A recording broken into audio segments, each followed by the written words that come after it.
Nós temos aqui o segundo segredo para você não recuar. O primeiro é saber de onde você veio e para onde você vai. E o segundo é saber qual é a sua missão neste mundo. João capítulo 6, versículo 38 e 39, diz assim: pois desci do céu, não para fazer a minha vontade, mas para fazer a vontade daquele que me enviou. E a vontade do Pai que me enviou é esta, que nenhum de todos aqueles que me deu se perca, mas que ressuscite no último dia. Ele foi e fez a missão dele. A única missão que nenhum de nós era capaz, nenhum humano era capaz de fazer, ele foi lá e fez. Isso é importantíssimo nós sabermos. Termos a certeza de qual é a nossa missão. E a nossa missão se resume em Mateus 28. Lá, chamamos até da grande comissão. E de fazer discípulos de todas as nações, batizando-as em nome do Pai, do Filho e do Espírito Santo. Esta é a nossa missão verdadeira. E essa missão, ela implica no trabalho, estando eu, naquele amigo que às vezes, hoje quando eu ia saindo, um colega olhou e disse: Eduardo, tá bem? Eu disse: cara, tô agora. Dele, eu percebi que tu estava meio preocupado hoje. É um cara bem próximo de mim. Eu disse: cara, meu cachorrinho sumiu, mas ele apareceu e eu estou indo lá buscar ele agora.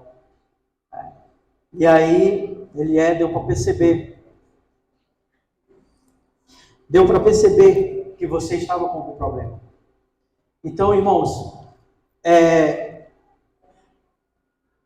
saber a nossa missão, ela é algo importante para nós. Se eu presenciasse uma situação dessa, que eu já presenciei no trabalho, aquele amigo que está sem chão, às vezes trabalhando na misericórdia. Certa vez eu estava no segundo turno e chegou uma pessoa bem parecida com como eu estava hoje e disse assim: Eduardo, eu posso dar uma palavra contigo? Eu digo: pode. Você é pastor, né? Eu digo: sou. E ele disse: cara, é assim. Foi contando a vida dele. Eu afastei o notebook e fui prestando atenção. E aí nesse momento, quando a gente é pego nessas situações, a gente começa a orar em espírito. E eu pedi uma direção de Deus. E irmãos, a direção que Deus me propôs a apresentar a Ele foi a mesma que outrora eu vivi na minha vida. Então é por isso que tudo aquilo que nós passamos, mesmo que seja ruim aos nossos olhos, ele tem um aprendizado, ele tem um amadurecimento para tirar, e tem um proveito para ser tirado para a nossa vida espiritual. E ele saiu dali, ele perdeu mais ou menos, nós ganhamos juntos 2 horas de trabalho. Ele estava dando manutenção no ar-condicionado, ele parou e foi lá, ficamos conversando por bastante tempo.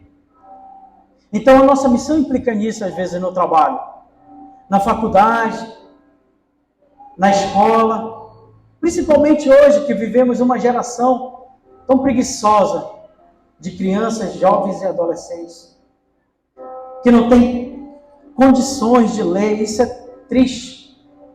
Mas é o quê? São resultados do advento da tecnologia. Quando a tecnologia chegou, tudo parece assim pronto.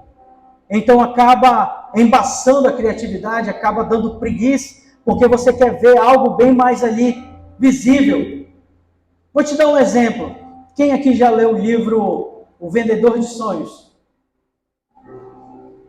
Você prestou atenção que ele é diferente do filme? E às vezes as pessoas não conseguem ler o livro, mas conseguem assistir o filme diversas vezes. Por quê? Porque o filme ele já está pronto. Ele já está exemplificado. Ele não vai te dar nenhuma necessidade de viajar. é aquilo que você está vendo. Porque o olho, a visão, ela é porta de entrada.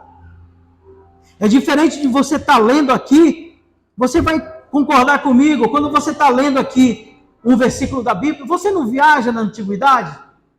Você não viaja, quando fala de deserto, você começa a imaginar a coluna de fogo, começa a imaginar o maná descendo do céu, né? Então por quê? Porque a tua criatividade ela está começando a ser aguçada. E hoje, os jovens irmãos, as crianças e os adolescentes, eles têm esse sério vício. A palavra.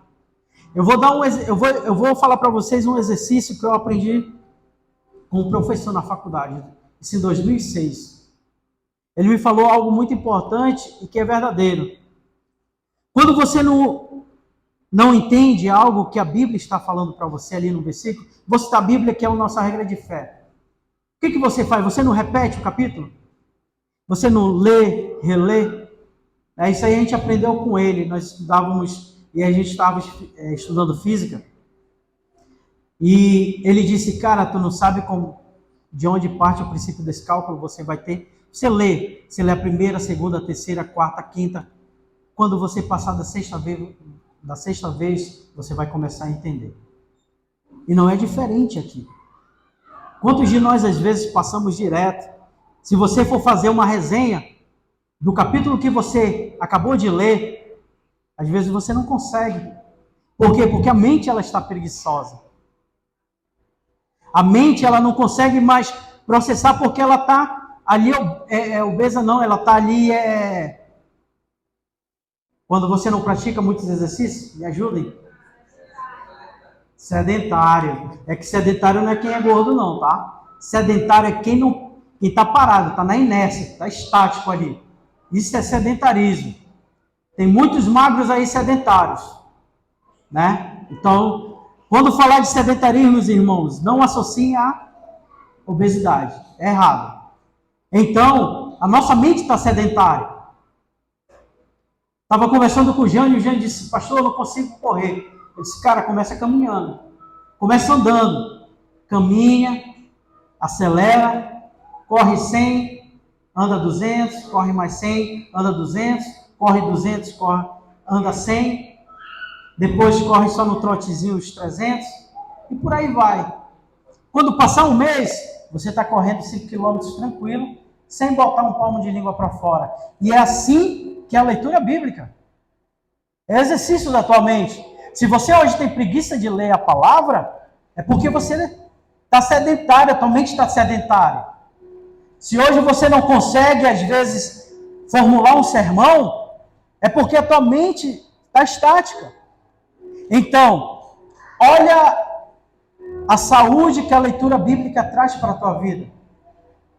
Além de te trazer aprendizado, além de botar o teu cérebro para funcionar como é para ele funcionar, você ainda se edifica e você começa a ter comunhão com Deus, começa a conhecer esse Deus que em meio às circunstâncias, muitos pensam que ele abandona, mas você tem a plena certeza que ele sempre vai estar ali do teu ladinho.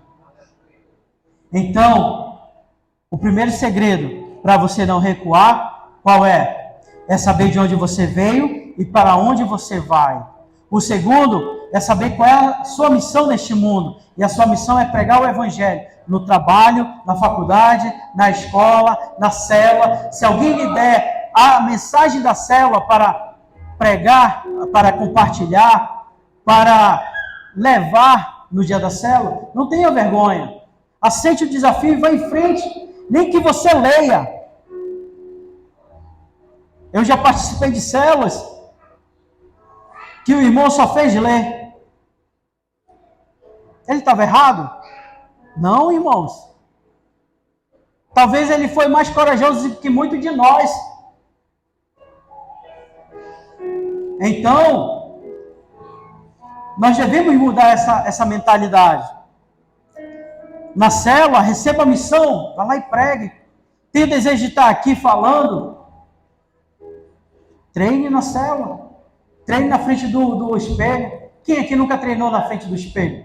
Pastor Jean, já treinou na frente do espelho? Já, pastor Jans. Eu.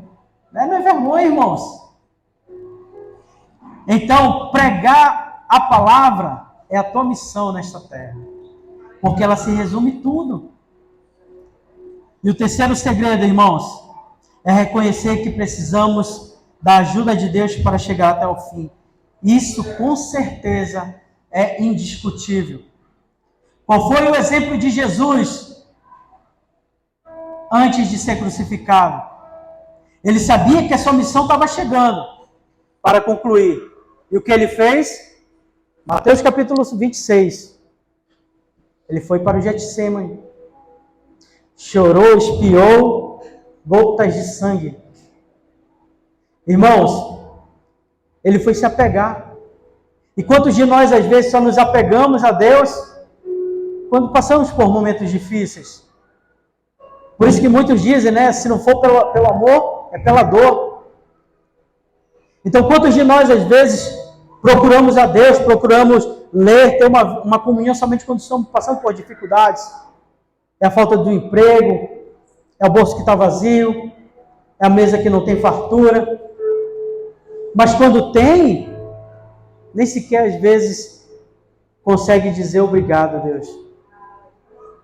Sem ti, eu não teria conseguido. Irmãos, eu estudei muito para conseguir me formar. Certo dia, meu cunhado e minha cunhada aqui, não, pensava que era a Jéssica. Cadê a Jéssica? Ah, tá dodói. A Jéssica e o Arne até hoje bagunçam comigo, né? Que eles me confundem. Teve um amigo lá que passou 17 anos para formar, irmão. E aí, eles dizem que fui eu. Mas é porque assim, para chegar, para me concluir todo o desejo que eu tinha no meu coração, eu tive que traçar uma estratégia. Mas até hoje eu reconheço que sem Deus eu não teria conseguido.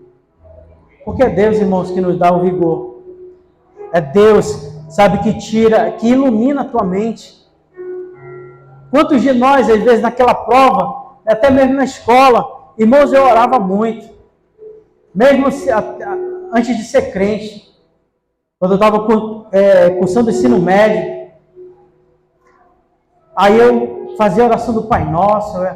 Na época eu não era mais católico, né, que em 98 eu me converti ao mormonismo e fiquei na igreja de Mormons de 98 a 2002. Foi quando eu me converti no Evangelho em 2003. E aí eu orava, apresentava, ilumina a minha mente. E hoje eu reconheço que o que eu tenho, o que eu sou, é de Deus. Se não fosse Ele ter me dado a oportunidade, eu não teria conseguido. E essa certeza, essa dependência, você tem que ter dele. Embora Jesus fosse o Filho de Deus, ele reconhecia a sua dependência. João capítulo 5, versículo 19 diz assim: Jesus lhes deu esta resposta: eu lhe digo verdadeiramente que o Filho não pode fazer nada de si mesmo, só pode fazer o que vê o Pai fazer, porque o Pai faz, o Filho também faz. 5,30, João 5,30 diz: eu não posso de mim mesmo fazer coisa alguma. Irmãos, o próprio Cristo falou isso. Quem de nós, às vezes somos muito petulantes, irmãos? Somos egoístas. Falamos que, cara, eu consegui isso aí, ó, foi suor meu, foi suor, irmão, mas foi também permissão de Deus. Reconheço. Quantos aí não têm uma oportunidade? Quantos partem mais cedo? Às vezes estão numa cama.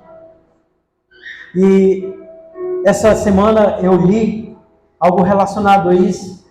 Não sei quem escreveu e que disse que a melhor cama que nós podemos estar é na nossa. Porque muitos queriam estar na sua própria cama, mas não. Estão numa cama de hospital. E aí entra um ponto, parágrafo na vida dessa pessoa. E nós temos a oportunidade de continuar. Então, No dia que você pensar em voltar atrás em meio às adversidades, lembre de onde Deus te tirou. Lembre-se para onde você vai. Reconheça que Ele é seu Senhor. Porque se você não reconhecer, você vai cair mesmo. Se você não reconhecer que Deus é o Senhor da tua vida, na primeira pedra você vai cair, vai se rebolar na lama e não vai levantar nunca mais. Porque é bíblico. Tenha dependência total de Deus. Amém? Não volte atrás, não recue, meus amados irmãos. Fique de pé.